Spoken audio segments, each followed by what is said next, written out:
What is going on, everybody? My name is Ciara Lawler. Welcome to another week of Weird News Wednesdays. This is the Heroes for Hire podcast. We are back again talking all the strangest news stories from around the world. We talk about the news the real news is too afraid to talk about. As always, I am joined by my partner in crime, I should say. Oh my God, Shaun. It is Mr. Shaun Meehan. He made... Look, honestly, listeners, usually I would absolutely rinse Connor for making even the slightest mistake in the intro. But you know what? It's a very warm day. We're both heat-stroked boys. Now, to be fair, I did, before we clicked record, say, I'm a professional, Shaun. He did, and then he said, one take Lawler, they call me. I did say that. He said that out loud, I mean, it's one of those that you had it coming, and I feel like I might have had this coming.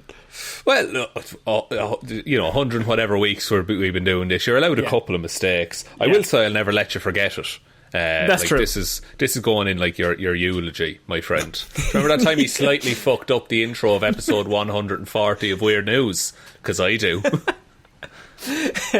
Shaun, this is Weird News. What do we do here? You have spent the week gathering all of the weirdest news stories from around the world. You're about to read them all out to me, a man who has not heard any weird news stories at all, as I've been too busy eating spaghetti.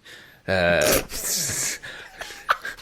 don't know. Did I tell you about my spaghetti incident today? You weren't going to improv class anywhere, for fuck's sake. Not at all. But I had some spaghetti earlier and made a mistake I made the sauce. I was trying to be a good boy. Made the sauce from scratch, right? And big show. Not ground. What are they called? Chopped tomatoes. And so far it's not looking good for this sauce. Well, Connor, I'm wearing a white shirt at the minute. I was wearing a different white shirt beforehand. Bold calls spaghetti with white shirt. I didn't even think about it. So there I was cooking. It spat big load of fucking tomato on me white shirt. I think growing up is realising no white shirts with spaghetti. Even if you're in your 30s or 40s, I mean, there's a chance. There's always the chance. You just have to plan ahead for that. I would also say no red shirts with spaghetti, because it'll be a different kind of red and it'll stand out more. It just looks weird. Oh, it could look like a tie-dye shirt, though. How much sauce are you spilling on yourself, my friend? Just swimming in it. You in a three-piece tie-dyed suit. Well, people think it's tie-dyed, but in reality, it's just sauce. Basil and tomato. So, Shaun, we are starting this week with a story that the minute I see it, and it actually has broken a lot of mainstream news sources this week. Interesting. And the minute I see it, I thought, that's what I'm starting this week with, because it's a perfect encapsulation in the Venn diagram of just stupidity, shithousery, and just a massive result of very minor mistakes. Because I have a woman and her cardboard sign ruined the Tour de France and now the police are after her. I think I saw that. Well, I saw a big 47 bike pile up. Is that what I'm thinking of? Yes. Okay, I didn't look into this intentionally, so I'm delighted it's coming up. In the most cartoonish turn of events ever, law enforcement is on the hunt for the woman who caused a massive crash at the Tour de France after she struck a rider with her comically large cardboard sign while trying to get some screen time. Now, if you haven't heard this, this was the very first stage of the Tour de France. Oh dear, and so poor start. All the best lads are at the front. Like the lads that you want to win it. They're all geared up for the day. They're pulling off the starting line, and this woman sees her chance because the cameras are going to be on them. Yeah. And so she's got a big sign and thinks, this is the perfect time to get some screen time. Going to shout back to the family at home, look at me, ma'am, I'm on TV, kind of thing. I have access to cardboard and a Sharpie, father. The spectator pushed out her sign as the peloton fast approached, but after focusing on the TV cameras and not at the race at hand, the sign ended up clipping German rider Tony Martin, resulting in a massive domino-style pile-up that knocked over dozens of riders. It's terrible to say, but I love watching a load of bicycles crash, because It is like dominoes. It's just this. It just gets worse and worse and worse. Because there's nothing you can do. Like, if you're the fifth guy back and the first four all fall, there's nowhere to go. And like, it's the start of the race. Like, you're so close together at that point.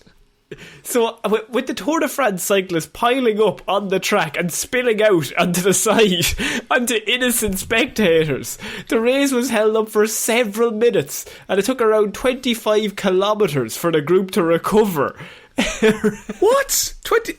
As in, for everyone to, like, catch back up. Going, fucking hell. And was there any, like, you know, and given to say, like, look, that clearly wasn't that's not down to your skill as a rider, sir. You just wasn't fast enough. You have to be aware of all the things that are happening, Shaun. What kind of cyclist doesn't know how to dodge? Come on. Dodge, duck, dip, dive, dodge, cycle. They're the 6 rules of cycling. And there's a slight overlap with the dodgeball community there. Now, why we're covering this is there were no serious injuries, except for maybe German rider Jessiah Sutherland. I feel like I'm mispronouncing that. He had a severe contusion to his right wrist that will have to have further examinations. So he had to pull out of the race. But everybody else was just in a big pile up, and no injuries were very serious. Now, Tony must be fucking livid. Naturally, those watching at home were absolutely baffled by the woman's determination to get 3 seconds of screen time, which effectively ruined the tournament that the cyclists have spent all year training for. And was the Tour de France cancelled last year? Am I right in thinking that? I actually can't... I mean, it was in the midst of... Like, if it's this time last year, it is in the midst of a lot of things being cancelled. Yeah. So I can only assume it would have been. What a start to the return of the Tour de France. Can I watch this video now? Because I actually did avoid it. You can watch this video of the woman ruining it, and I want you to just really concentrate on how much of a fuck up she makes with such a minor mistake. Yeah, there's no way, like, as an individual element, that sign should not have caused... That piece of cardboard should not have caused such damage. Yeah. I don't want pictures. Give me... what the fuck is this? CBS News YouTube channel, you're awful. Fan sign causes major crash at Tour de France. Here we go. This is the one. Come on, load up. Oh, here we go. Here we go. Original video, it says. Oh my God. Yeah. It gets worse. That's ridiculous. Because you see him coming, and he sees the sign, but he realises he can do nothing about it at that point. Because you can't move. Because the place is packed. There's about fucking 100 cyclists on his left side and a load of civilians on his right. And she's just happy out. What allez au pays omi? What does that mean? I don't speak good enough French to determine that. Apparently it says, come on, grandpa and grandma. Oh God. Oh no. She's giving a shout to the grandparents. Yeah, they love cycling. Well, and more than that, they love the start of a cycling race. Actually, they fucking hate cycling. That's why she did it. They're actually behind on their own bikes, ready to overtake. They're tricycle enthusiasts. They hate the 2 wheels. They hate the sport. They're in the back with the tricycles thinking, this was our time. Every year, they come around here taking our spotlight. Yeah, they think they're so great because they don't need 3 points of contact on the road. It's heartbreaking to watch, but my God, it's a mess of colours. I mean, we've covered a lot of these stories where, like, human error leads to massive mistake. And this woman's being sued for this because, of course, the Tour de France are suing her. She has ruined the whole competition for everyone. But... yeah, look, I will say... And I'm all for punishing people when they do bad things. To be fair, it is just, like, it's on a road. There's no railings, there's no barriers, there's no nothing. I think you're meant to use your brain and not block the cyclists, though. No, people are meant to have common sense. But, you know, people are dumb. People are idiots, Connor. That is true, but... Except for our listeners. No, especially, he thinks. Especially you guys. Connor, we're on the same fucking team here. You're going to ruin my eulogy with all my mess-ups. It all comes back to the eulogy.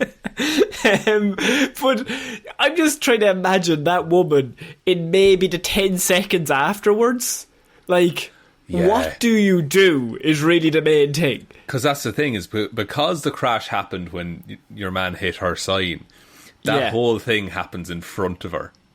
Yeah, so she turns, because she feels the contact. She's like, what is that? Oh, a cyclist in the Tour de France. Who could have predicted? What are you doing here, sir? This is my road. But she turned around, and when she turned, she must just see 40 men, all just in a pile, just absolutely in bits on the tarmac. Be like, God, did someone do something? Like, completely oblivious. Normally we have this situation where they have to come to terms with it in the moment and be like, I did this. I think this woman remains completely oblivious. She was fully looking around to see who was responsible. Lads, who did that? That's fucking terrible. She was mad because the camera stopped pointing at her sign and like panned over to the 40 cyclists on the road. What would have made it better was when they were on the ground, she runs back over with the sign on her knees, just like still in front of it. She flips it around and it says, ha ha ha ha. I hate cycling. And she's got a little like Hamburglar mask on. She's like, you'll never catch me. She takes one of the bikes and she's like, I'm going to compete. It's not your race anymore. And then you have this situation where she's on the run, right? But because it's the Tour de France, the police legally bound to follow her on pedal bikes. And they have to protect her because she's in the peloton. So now she's part of it. She's signed up. Yeah, so like she and then there's this beautiful story of the nation comes around to love her, and this is over multiple days, and they sleep in between, but they never like arrest her. They're just like, let's see how far she gets. They just keep travelling to the next city to complete the race. We'll get her after the next leg. We'll get her after the next one. Yeah, and they're arguing just like, sure, look, wouldn't it be class to say you did the Tour de France, like? She's probably the only one not on drugs, to be fair, in the race. So Name one cyclist who's ever famously done drugs. Wasn't there the stat of like the 2004 Tour de France, or I don't know what the year was especially, but the lads who finished first to 17th have all been done for drug use. So the guy who finished 18th is technically the winner of the Tour de France. He's the best like unaltered Tour de France member. That's something there was this conversation I heard, I think it was on another podcast at some point, but like if there was like the regular Olympics and then the steroid Olympics, oh, you'd watch it. Yeah, like no one would watch the regular Olympics, surely. No, and I just think let them take whatever they want. Like Tommy Tiernan had a bit on that once, but like He once said that if somebody wants to run the 100 metres in 4 seconds, I want to fucking see that.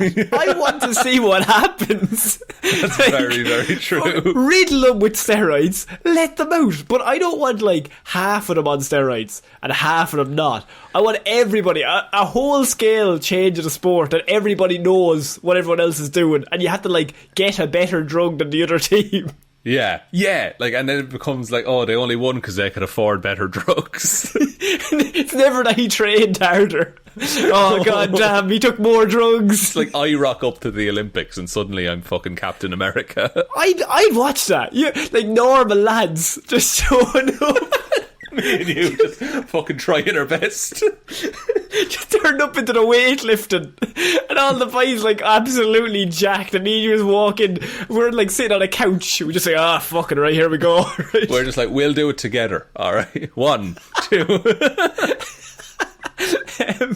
So yeah, this woman has ruined the Tour de France. She's ruined all of summer sport. She's ruined the whole cyclist calendar, and I feel like that's a lot of effort, a lot of pressure to put on one person, but also very funny for 1 3-second mistake.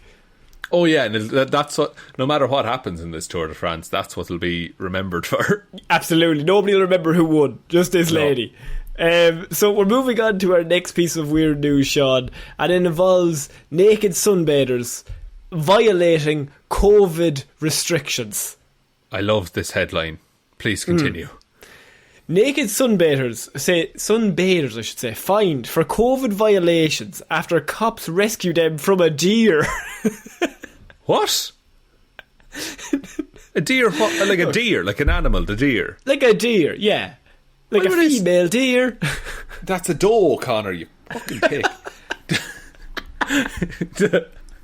So, wait, these naked sunbathers were like attacked by a deer, or like confronted by a deer, or they went looking for a deer?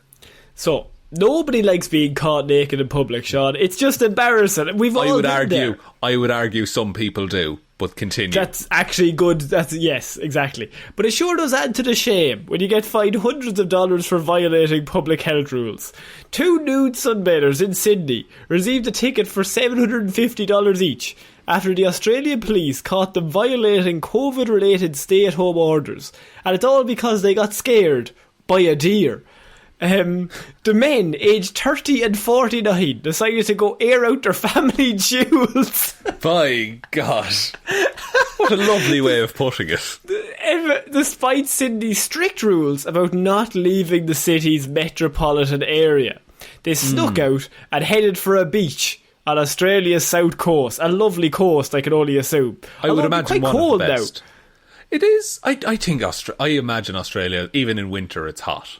You know? Yeah, it's probably like 20 degrees. Yeah, and we'd be dying year round.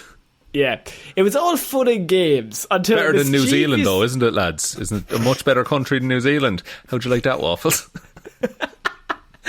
That's classic shout to our Patreon Waffles. Just Shaun is starting his own war with Waffles, but it's okay. I don't know how it started, but I know how it's going to finish. New Zealand are going to attack. Yeah. I think actually New Zealand has like a population of 4 million. We have a population of 4 million. I think it would be the most laid back battle of all time. That's what I was just going to say. Like, we'd start fighting and we'd eventually just sit down and chat and become friends. And we just fuck it. Fuck it. Cans. It was all fun and games until a mischievous critter intruded on the beach. After being picked up by the cops, the men told them that a deer suddenly appeared out of the woods. They've woods right beside a beach. Very strange place with the woods.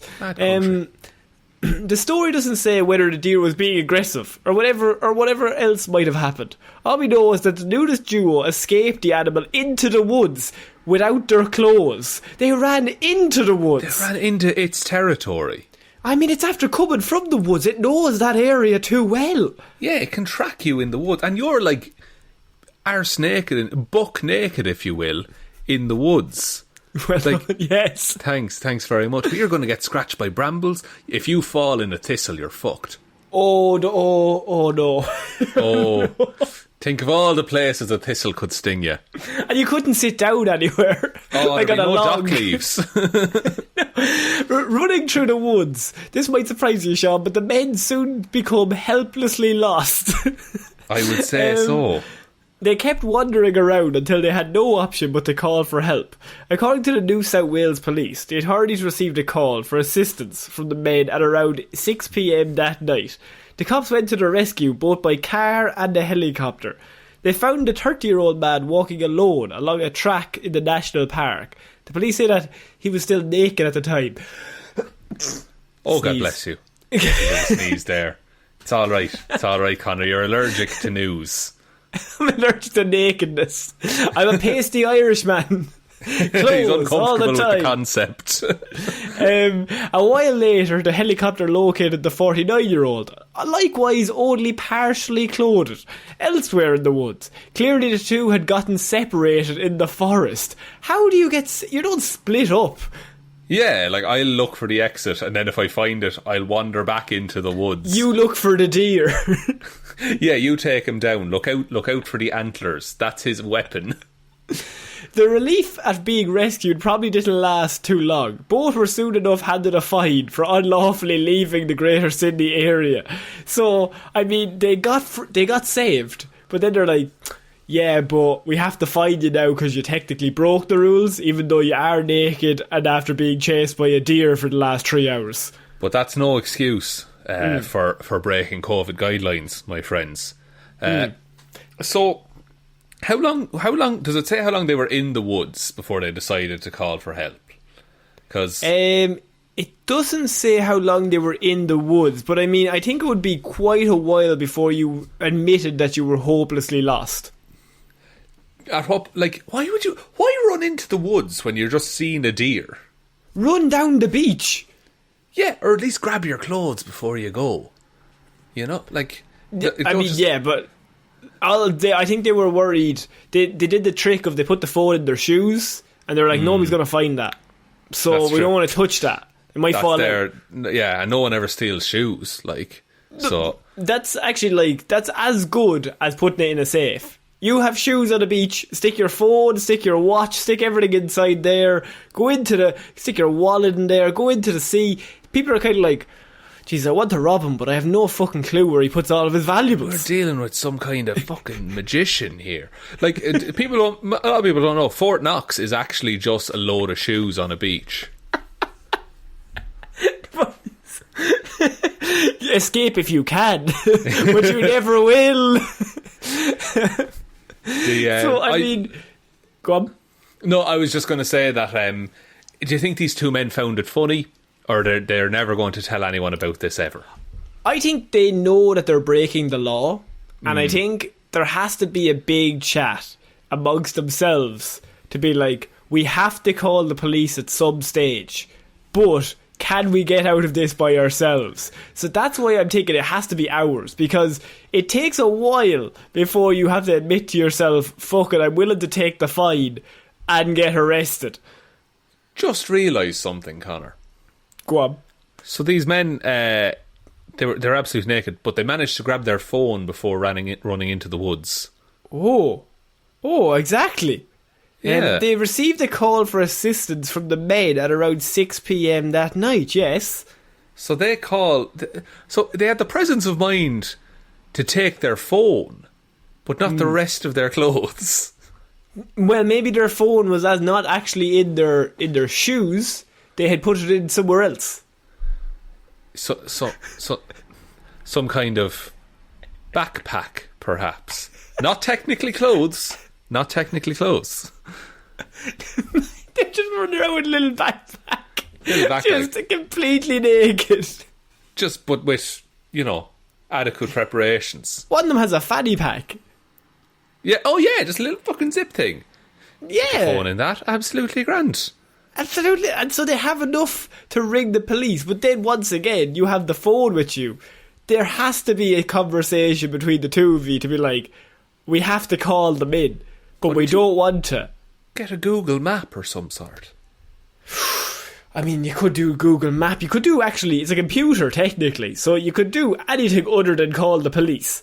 Yeah, you could, you could probably call an Uber and, just fucking get it. And the deer shows up driving the car. Oh, no! Oh, this guy again. Also, the deer scared them into having to pay the fine. I think at that stage, if you're naked, any animal shows up, you're already a weakened position. Well, the animal is also naked, to be fair, so in many ways, it's true. Finally a level playing field. Yeah, nobody has dignity here. We just have killing machines. Yeah, but if you see a giraffe in a fucking shirt and tie, you're dead. Oh, fuck. Yeah. Is he going for a meeting or is he going to kill me? I don't know, Shaun. I don't know whether this herbivore will murder me or not. So, Shaun, I feel like the Australian lads, they're after having a tough time, but they can rest easy knowing they're still better than everyone in New Zealand. So, we can move on. We can all rest easy with that. Why am I joining in? I don't want to cause any ruckus. We're a tag team in this, Connor. I don't know why I always tag team with you. You get me involved. It's you and me versus all of New Zealand. I actually quite like New Zealand. Yeah, actually, I think that's the best place in the whole world. It's class. They have Lord of the Rings. Yeah, and also they're quite good at dealing with issues that have been plaguing the world for the last while, Shaun. I don't know if you noticed. No, sorry, fill me in, Connor. This is weird news, correct? It is, yes. Okay, good. So, Shaun, we're going to move on to our next piece of news, and I have a Wyoming man who, sometimes you see a headline and you think, that's weird news. That's just us, because we've covered this a few times, but this is a new little spin on it, because I have Wyoming man calls the police to ask why he wasn't arrested, is then arrested. Sorry, lads. Just a quick question for you here. A Wyoming man who asked a sheriff's dispatcher why he hadn't been arrested soon found himself in handcuffs. The 62-year-old man called the Campbell County Sheriff's Office on Thursday to ask why he hadn't been arrested after deputies raided his house in the previous day. When the dispatcher asked why he should be arrested, the man replied with, "Well, I mean, they found a load of meth at my place yesterday, so I'm just wondering, is there any updates?" Like, lads, like, should I be ready? Should I be ready to go, or is this are we all good here? Is our transaction completed? And I'm just having a quick follow-up call. Just a bit of information I need. I love the idea that this lad was like lying awake at night, being like, "Am I? Like, is this? Yeah. Am I? Should I wait for a knock on the door? Like, am I going somewhere? They never. I should have been told." The dispatcher initially thought it was a prank call, which you would, but the man assured her that he definitely had meth, that he had used meth, and the police had found his meth. Why wasn't he arrested? That's a very good question that I don't know the answer to. Maybe they was like scouting it out because they were hoping somebody else would turn up to his house. Something maybe. Like that. Or did he just like fucking talk his way out of it? Eventually, the man also told the dispatcher 10 young men were following him. So while he had her on the phone, she should look into that also. Just one other thing. While I have you here. While I have you on the phone. I'm currently being followed by close to a dozen ruffians. And if someone could look into that at your earliest convenience. Like, fair enough, right? I've got meth, I've used meth, they found meth. But these 10 lads, they look a bit sus. I don't want to get involved, but they look a bit dangerous. Some of them are wearing hooded sweatshirts. None of them have taken any meth, that's me. But they look like they're about to, and that's worse. One of them blew a cloud of smoke that smelled like bubblegum, and frankly, that seems odd to me. It doesn't smell like meth, which I've taken, but it smelled like bubblegum, which is one step below. Yes, and I know you might be thinking, like, oh, you're unsure, sir. No, I'm intimately familiar with meth. No, Shaun, this is where it gets interesting. Nobody had raided the man's house or was planning to arrest him, said the police. Oh, goodness. Okay. So this was a case of a man literally confessing to having a... He just rang up the police and said, I have a load of meth. What's happened here is that this man has taken a load of meth. And he's imagined that the police have come around and then left. And then called the police station after he was on the meth, saying, God, why didn't you arrest me? That was weird. And the police are like, we've never heard of that man before. We had no involvement with him. But here I have 20 minutes free, so I'll call round. After the call, another deputy spotted the man driving erratically and followed when he pulled off the road. The man allegedly told the deputy after he was pulled over he had used methamphetamine a day and a half before and was still high. What's the... like, how long does that stay in your system? This next sentence is, I think, one of my favourite sentences ever uttered on the show. He told the deputy that there was nothing to worry about, as he had spoken to his higher-ups and they had come to an understanding. Listen, you know Maureen. Well, me and Maureen go way back. All right. I've got above your head. I'll be honest with you. I've got above you. I know you're pulling me over for driving, but I've talked to the big lads at the top. That's fair. And look, I know you're probably not privy to these conversations very often. But we've hashed it out, we've arranged it. It'll be more embarrassing for you if you bring me in.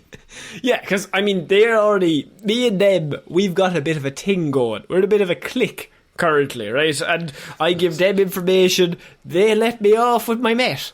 It's a good deal. It's a win-win for everybody involved.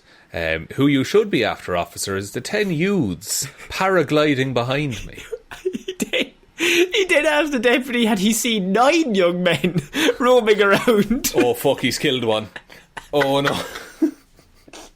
He's killed one. He's like, well, did you see where the other 9 went? They all scattered after I murdered that one. Maybe he was the leader and the other of this bandit ever since, but I can't be too sure. He looked like the youngest. I took out the youngest. I'm like a gazelle. I went in there and I took the weakest. We took the weakest, left some survivors to tell my tale.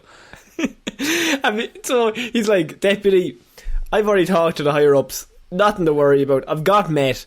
Don't even blink. Don't even think about it. Also, have you seen 9 young men going around? I talked to you about that. It wasn't solved. It's not a great problem to have around here. Because apparently he said they were threatening him and claiming that they would take his met. And you know me, Deputy. There's nothing I love more than my meth. Again, Metty don't Joe. bother. I know I'm called Metty Joe on the streets, but once again, don't even look into it. Because this will be a waste of your time, my time, and everybody's time. I think we can all agree I should be let off scot-free. And this is my associate, scot-free. Scot-free and Met Joe. What do you think of this? What do you think of this man? Now, it's a case of he did poorly on the sobriety tests and he was arrested because they found meth in his system. But what do you think has gone wrong here that this man has led to this situation? Sorry, are you confused about what went wrong in this situation? I mean, Connor? I feel like he's just a good Samaritan. He's just trying to turn off the gang drug trade in his area. He's solving gang problem. He's solving gang by... He's taking all the meth onto himself. Yeah, like he's taking it from the youths and he's like, you don't need this, I'll take it, so I'll smoke 40 packs and that'll teach me. Let me show you the dangers of meth, children. And then to ring the police, and I like how the dispatcher was like, this is definitely a prank call. He's like, no, they were here. I like how straightforward the dispatcher was, just like, and should you be arrested? Yeah. Like someone rings you up and goes, sorry, just a quick follow-up. The police were here yesterday, they found a load of meth. I was just wondering, am I going to be arrested? What's the deal with that now? What's the dealio with that kind of situation? Sir, can I get like a name from you, please? No, they'll know my name. Talk to the sheriff. He'll know. Yeah, I'm well known around these parts. Metty Joe, ring a bell. Please, Methy Joe was my father. Call me Crystal Meth Joseph. Shaun, has meth maybe played a part in this man's fall from grace? I mean, well, let's not bring grace into this. Yeah, but okay. I think Methy Joe, his problems, I'm sad to say, might stem from the meth. Honestly, yeah, I think he might have ratted himself out, which is the worst kind of snitch. Yeah, it's like when you get mad at someone for something that they did in your dream. It's just like they have no control over this, but it's that situation, but it's something he imagined while he was high on meth, then got him arrested for possession and use of meth. And it's a bit of a tap-in for every officer. Like, whoever gets there first gets the easiest arrest ever. Yeah, like, we don't have to plant anything. We've recorded his 911 call and he told us he had meth. Like, this is actually, it's leading to a very, like, string of easy jobs for a bunch of people in law enforcement. Like, the dispatcher had a grand day. The police officer that arrested your man had a great day. The judge who sentences him, that would be the easiest fucking case ever. It's like, so we have evidence of you saying you've done all this stuff. On the phone, and then to the officer, and then saying you had a deal with the person on the phone. You hired a skywriter. So Shaun, we're going to move on from that man who ratted himself out, which I quite enjoy, to the worst day in pigeon racing history, Shaun. It occurred this week. Really? Yeah, after all, it's a sad day. How long is the history of pigeon racing? I can only assume thousands of years. It goes back to 19 BC. 19 BC. It's oddly specific for a man who just said, I can assume thousands of years. I can assume. I like to start broad and then very quickly narrow. into the most specific of years. You just downloaded that information. I went broad, then I thought, no, the people need more. They know I know this information off the top of my head. So, I mean, it's 19 BC or around 21 BC. I'm not quite sure. Well, modern pigeon racing originated in Belgium in the mid-19th century, Connor. Yeah, that's what I said. The 19th century. The line BC. is very bad. Very bad lately. Did you think I said 19th BC? I said 19th century BC. The 19th century BC, I understand. Perfect. That's actually further away. It is, yeah, you're going backwards. Yeah. So this is the worst day in pigeon racing history, Shaun, because thousands of birds have vanished during a race. Oh my God. So pigeon racing, by the way, is where birds are released from one point and then they fly back and then they go to their home. So yeah, were these birds based in the Bermuda Triangle by any chance? 9,000 birds set off from Peterborough. 9,000, Shaun. On their way to the northeast on Saturday. In what normally would have been a 3-hour race. How many of them arrived? 9,000? 4,000 arrived as 5,000 pigeons had vanished in what was described as the worst ever racing day. I was just going to, that's not a standard, margin of loss for pigeon race. Yeah, over half. Yeah, over half of 9,000 is a lot. It's terrible to say, but I assume on a pigeon race you're going to lose one or two pigeons along the way. One or two is going to be an idiot and just start flying somewhere else. Yeah, or fucking flies straight into a wood chipper or something like that. And one or two are going to retire from the sport. They just don't get the love from it anymore. Halfway through a race, done for drugs after. Yeah, one or two will be done for drugs. It's a situation where you might set off on the race and think it's a 3-hour race, but maybe I want to see the family more. Maybe I'll start off the race and then just veer off and go back home. No point. Maybe it's like the London Marathon. The pigeon isn't able for it, but does it to raise money for a good cause. One of the pigeons is dressed as Big Ben, flying around. One of the pigeons is carrying a fridge to represent depression. and that's the problem. 5,000 of them were all special dress, and so that's why they couldn't make it. They were just on the fucking ground trying to fly. They were all dressed as flightless birds. A string tied to a fucking fridge around their foot. I can't take off, lads. They're still at the starting point, just straining. Most of the breeders I'm talking to are blaming the atmospheric conditions, possibly a solar storm above the clouds that created static in the atmosphere, but no one really knows. What? That's a wild... That's very similar to what I just did. It's very specific and then very nobody knows. It could be anything. We're suspecting each one was individually struck by lightning, but it's also they could have all gotten lost. It's either, I don't fucking know, it could be anything, or a solar storm above the clouds that created static in the atmosphere. Now it's one of those two. We don't know which. Right, okay. This is risky because when I put the tags on this episode, this could get us into a very different category of podcast. Okay. What if the sudden interference from 5G towers, right? Okay, I'm in. Has upset the pigeons' natural sense of direction, Connor. Yeah. So now they're all flying to Microsoft headquarters. And Bill Gates has an army of birds. He says army... Now he has an army of birds. He's unstoppable. That's why his wife divorced him. Because she said, I can't deal with these birds anymore, Bill. He said, you're happy to leave. If it's you or the birds, I'm choosing the birds. Yeah, I will not give over these birds over my dead body. And how are the birds getting in here? Windows, Linda. Windows. Holy shit. And think about 5G. What does G stand for? Grand. 5 grand. 5,000, Connor. 5,000 pigeons gone missing. Fucking triangle Illuminati confirmed. I don't know if we want to say it. We'll go on. Sorry, I'm really enjoying the pigeon racing Wikipedia page because there's a whole section devoted to doping.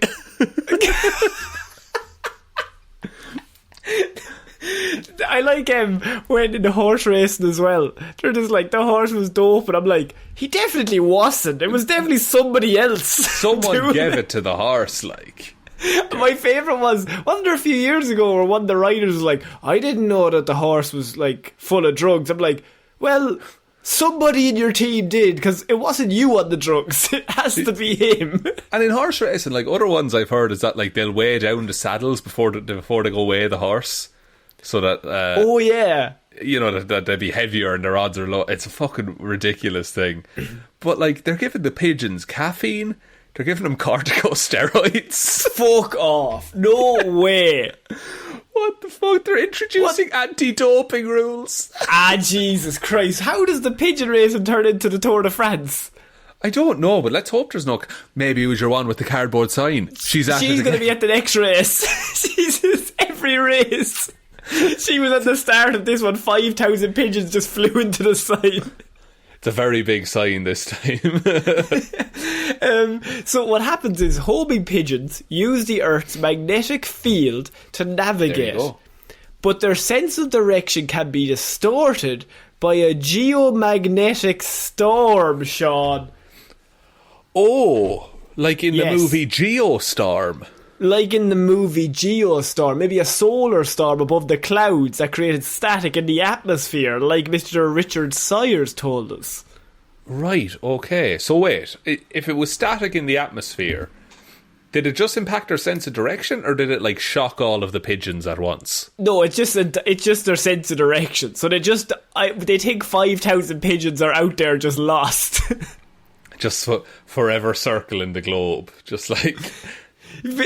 Breeders have seen hundreds of pigeons fail to return to their clubs. They have asked anyone who sees the pigeons to help. Any identifying markings on them? Well, they're pigeons, sir. I mean, they say that they have identification rings, but like, who's looking at a pigeon going, what's the fucking ring on that? What's that? Bob? Yeah. Is that fucking Bob? How do you read an identification ring on a pigeon? Carefully is the answer. I think you'd have to get quite close. You need to catch the pigeon, like the famous show. Exactly. You need Muttley and all the lads. Pigeon racing was contested at the 1900 Olympic Games in Paris. What? Serious? Yes. That's weird. That's not a very good spectator sport, I would say. No, although to be fair, any of those spectator sports, like, if you turn up and you're at one part of the race and then they just all run past you and then it's like, right, well, that's done. That's great. Yeah, we'll go home now. It's like the St. Patrick's Day parade. Like, it's just... But that's designed, like, it just moves and there's different things all the time. A race is like a very shit parade. Not to keep it on the Tour de France, but those lads are absolutely, like, in Irish terms, booting it. They are, right? They're not hanging around to wave. Like, they're going about 60, 70 kilometres an hour, just like cycling. And so they came to Ireland a few years ago, and my dad always told the story of everyone lined up for hours to go down and see them, and they all stood down and they all just went boom, and then they were just gone, and you were just like, well, that was good. Right, that's good. I'm glad you saw that now. So that's like that blur that we seen. So they say something happened to disrupted their navigation abilities, that they can't find any of these pigeons, and if we find them, we have to return them. They also say we should give them food, water and a rest before allowing them to continue on their way. Sounds like a fucking press report put out by the pigeons, being like, yeah, lads, just give us a room and board for the night and we'll move on. Shaun, this is the worst day in pigeon racing history and you're taking the piss. I think it's outrageous. Look, I have nothing but respect for the pigeon racing community. You know, I don't have much respect for the lads that train them. I have respect for the pigeons, to be fair. Pigeons are doing the hard work. Yeah, it's a pretty messed up hobby when you think about it. Because now 5,000 pigeons are lost. Like, what if they had a family back home? The thing about that is why we're allowed cover this is they're not dead, they're just lost. That we know about. So they're just flying. They're just flying around someplace. How do you... Were the 9,000 pigeons, were they all belonging to one person? No, it's like you have trainers. You'd have a lot of teams. You'd have right, guys so they all let them off like, at once, kind of. It's not one yeah, lad. So you turn up, you rock up with your team of 5, and you got the 5 best pigeons that you have. Yeah. And you rock up, and then we release those 5, and if one of those win, you get the money. Oh, so I could get my ragtag team of pigeons together who all come from like different upbringings.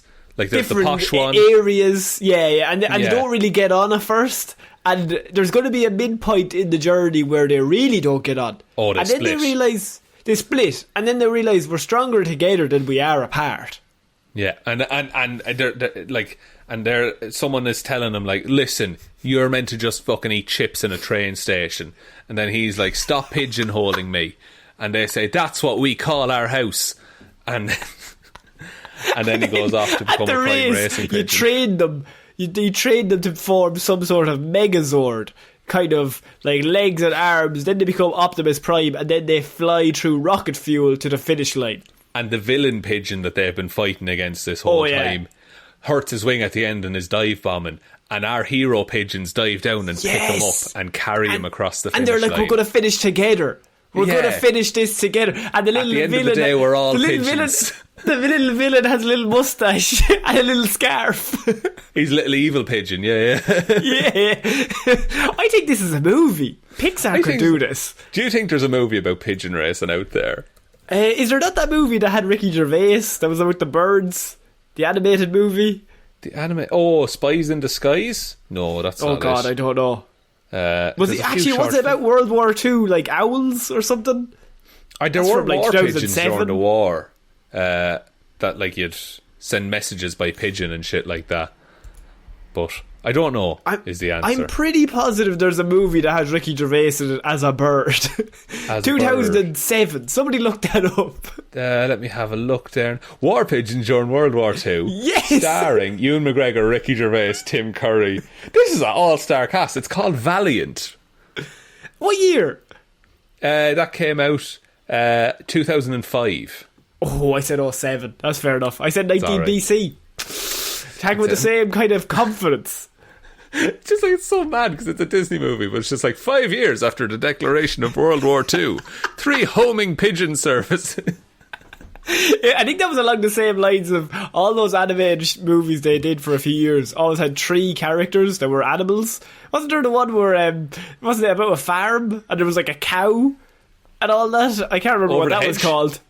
No, not Over the Hedge. Although Over the Hedge was one as well. But there was one about a cow on a farm animals on a trip as well.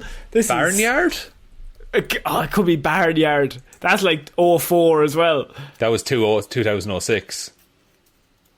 So this is not Movie Monday, Shaun, but this is just us reminiscing about old movies nobody remembers. That's what Movie Mondays is for. That'll tell anyone listening to this, we have a head full of useless information about shit movies that I've seen when I shouldn't have. That's just, it's clogging up like, how do you actually fucking manage a house? Nah, don't need to know that. No, Jim Broadbent was in Valiant though. We're moving on to an Iowa man, Shaun, as Iowa man allegedly threatens to blow up McDonald's over lack of sauces. Ooh, not where I thought that story was going to go. I thought it was going to be about the ice cream machine being broken. That would be... See, it's always broken. But is it broken? We don't know. It's definitely a scam to get you to just buy, like, a milkshake instead. Yeah, or some sort of 5G reason that I can't come up with right now. An Iowa man was arrested over the weekend for threatening to blow up McDonald's after the restaurant allegedly failed to include dipping sauces with his order, Shaun. Tough. I have this happen to me regularly though with takeaways, and you just get on with your life, don't you? I think you just accept it. Like, who gives a shit? I'm not making someone drive back to my house like to give me a fucking sachet of sauce, because this is a small town that I live in. I ordered sushi last week and they didn't send any chopsticks with it, and I like using some chopsticks. I just went and got a knife and a fork. Just what can you do? That's fair. Stage? We had that happen a couple of times. You know what we did? We actually bought ourselves some chopsticks, Connor. Oh, very smart. Reusable. reusable chopsticks, reusable straws as well. Oh, it's sorted now. Good stuff. Bold strategy. You're living in 2025. So yeah. Wow, 4 years ahead. Like, not that advanced, but like advanced enough that like it's impressive. Like, yeah, fair play to you. That would be probably usual in 2025. Yeah. So Robert Galwitzer, 42, called up his local McDonald's in Ankeny after finding he had no sauces for his chicken McNuggets, Shaun. Not his nuggies. The employee told him on the phone that a mistake had been made and apologised, but this wasn't enough for him. Of course it wasn't. Why would it be? He became erratic in his responses on the phone, continuously telling them that a mistake had been made and he wanted it fixed. But like, it's sauce, dude. You probably have sauce in the house. What sauce did he want? It's not said what sauce he wanted. What are you going with McNugget? Like, I mean, ketchup's a classic choice. It's simple and effective. Every house has it. Yeah, or bit of HP brown sauce. Why not? I would never. That the HP brown sauce is the work of a lunatic. What? So I thought you'd be a man who'd love HP brown sauce. I'm a ketchup man on everything. Ketchup man on everything. My God. No, I used to be a fiend for ketchup, but I've just gone off it the last few years. I rarely have ketchup now. What are you having with chips? Mayonnaise, ketchup, or brown sauce? Do you know, I'd usually have some kind of garlic mayo if I was out. Madness. Absolute lunacy. I usually get the sweet potato chips myself. Just get ketchup, call it a day, we've peaked. Okay. Do you have salt and vinegar on your chips? I don't, but I'm just a lunatic. To be fair. See, you've lost all credibility in the argument. I don't really get takeaway chips. I do them in the oven, Shaun. That's fair. The only time I get them is in a spice bag. But I've already talked about spice bags on this show. I don't want to get spice bags. You'd love a spice bag, Connor. You're a spicy boy. I'm trying to keep fit. I don't want to be spice bagging. It's carb and protein. It's perfect. He allegedly threatened to blow up the restaurant. Sorry, not to change the subject. No, it's fine, change it away. He allegedly threatened to blow up the restaurant after a few minutes on the phone and punch an employee over the offence. He also stated that he'd come down there and give them more sauce than they could possibly handle. And then the article says, it's not clear what he meant by this threat. Was he gonna? Yeah, like, is it a case that he's gonna dump ketchup all over the place? Which in that case, you have your ketchup, dude. Yeah. If you're arriving with sauce, then you've got nothing to complain about. You had sauce at home. Yeah. Probably better sauce than the McDonald's ketchup packet, I would argue. Yeah. That'd probably be shit. Police said call Galwitzer at the phone number he used to make his arrest. So the employee contacted the police. And what happened was they just gave them like his number. I'm like, yeah. This is the number he rang us on.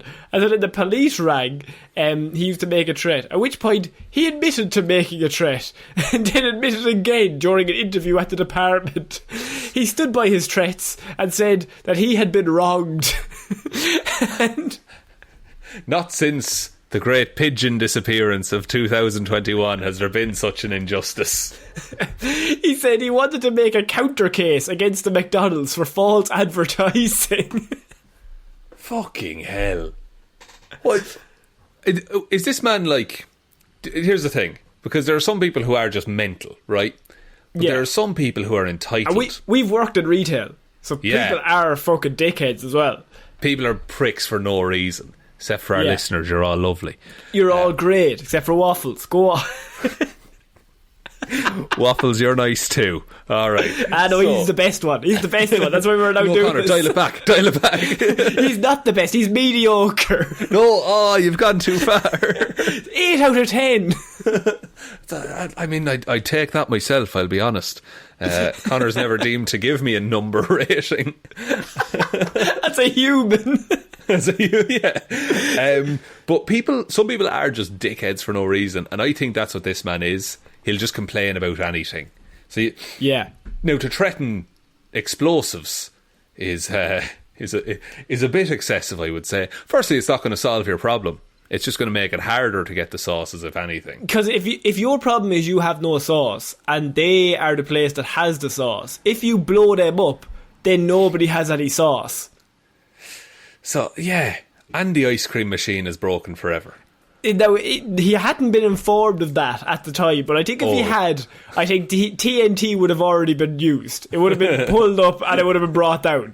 He would have just been out there with like the big plunger ready to go. That's all I imagine when I hear of explosion. Like a cartoon Wile E. Coyote. That's all I can think of, yeah. But this man, he rings up, he orders a McDonald's. They go and come with a sauce. He's thinking to himself, right, you know what's going to happen here is obviously explosion is the next logical step in this scenario. What do you think would be better, right? He either doesn't get sauce, he doesn't get his ketchup, or he gets a packet of strawberry jam. Which do you think would be better as a scenario for this man? For his chicken nuggets. You think McDonald's has strawberry jam in those little tubs? I'm nearly positive they have strawberry jam. They absolutely do not. They have honey. No, maple syrup. They have maple syrup. Do McDonald's have maple jam? syrup, but that's not even maple syrup. Like, let's be honest here. That's gone through some serious straining. Strawberry jam, 15 grams, McDonald's UK. Oh, it's a fine-looking jam, Connor. What are they selling that with? They do a breakfast. Oh, I suppose, like with a scone or a scone or a spoon. I'm covering all my bases here. I don't know if they do scone. Oh, what? Oh, that's a concept I've not thought about. Here, okay, I'm gonna pitch you something here, Connor, and you just tell me when it gets weird, okay? Okay. Toasted bagel with jam. That's wrong. Now, I don't want to say anything, but that is wrong. That is foul. Who does that? Do you not have, like, some cream cheese? Cream cheese? Keep it savoury, lads. Even a tomato? Something like, I would say, maybe a bit of salmon. A lovely bit of salmon now on top of that bagel. Is pure bit of tomato, delicious. You're absolutely flying. And piece of jam, you might as well be locked up. Jam on your fucking bagel. What is wrong with you, McDonald's? This is another documentary about McDonald's. And someone, there's a picture from Reddit here, someone got a tube of grape jam with their Big Mac. Fuck's sake. That I will allow explosions for that. I will say you are allowed blowing a McDonald's up if that happens to you. That is the one time. Not localised anywhere, just explosions somewhere are allowed. Somewhere, just the nearest McDonald's to you, if it happens to one of your gang. They also do porridge with jam. I would never buy porridge from McDonald's. No. Fucking hell. Something that's meant to be like so, like, I don't know, naturally good for you. It's just like, yeah, we'll fucking serve it here. Yeah, you just don't the even know what's in crumbs it. from the burgers, just put them in water, you'd be grand. We scraped out the bottom of the chip barrel, stuck it in, be grand. What you deserve. Get a fucking Big Mac and grow up. Grow up. So Shaun, that is it for this week's weird news, I think. What a week of weird news. It's do you know what? We didn't even have time to get to Florida, man.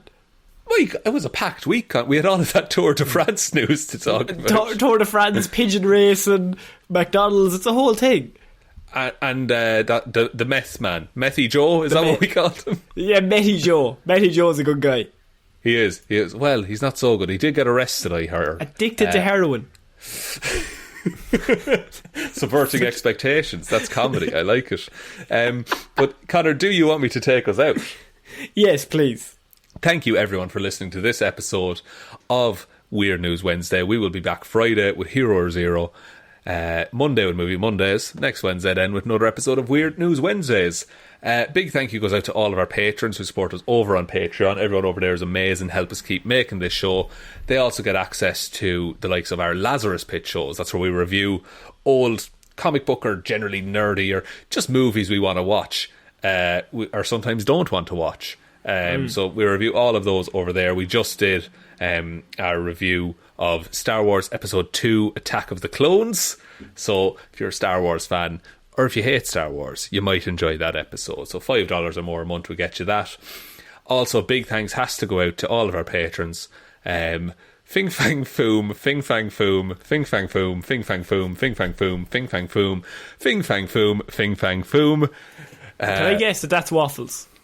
You guessed correct, sir. 8 out of 10. I'd give it a 9. Thank you also goes to Ciara Lawler, David Clarke, Ed Ball, Joe, ratemyhemsworth.com, click rate, click Luke, refresh, repeat, never give up, Hickok didn't, Bernie, Ray Ging, Róisín, Schrödóisìn, Hally, Ryan, right time, Evanson, Shaun, heroes don't do that, Jamieson, Dominic, Jessiah, Florida Gal Green, Anna, Maureen has the fry on, Hjelmroos, Lil Dicky, it's my boy Bear's birthday on June 28th. He'll be 2. Huge fan of the show, especially Hero or Zero. Thanks, guys. That was yesterday. Happy birthday. Happy birthday, Bear. Happy birthday. Hope you're enjoying the show. Sorry about all the swearing I do. No, I do apologise. Shaun is terrible for it. Thank you also to Danny McLaughlin and to Ray. Thank you all so much for your continued support. If you want to head over there, link in the description. Also linked is our merch store where you can get t-shirts and stuff. If you have any pictures of merch, by the way, send them on over to the Facebook. That's Detective Diddleman's discussion group, or you can tweet them to us at Heroes for Hire Pod. The 4 is the number 4. Instagram then is Heroes for Hire Podcast. But the most important and best way and most helpful thing you can ever do is to tell one human being that we exist. Just the one, please. And I think that's about it, Connor. I think so. So I have been Ciara Lawler. I have been Shaun Meehan. I will see you next week, guys. Bye. Bye.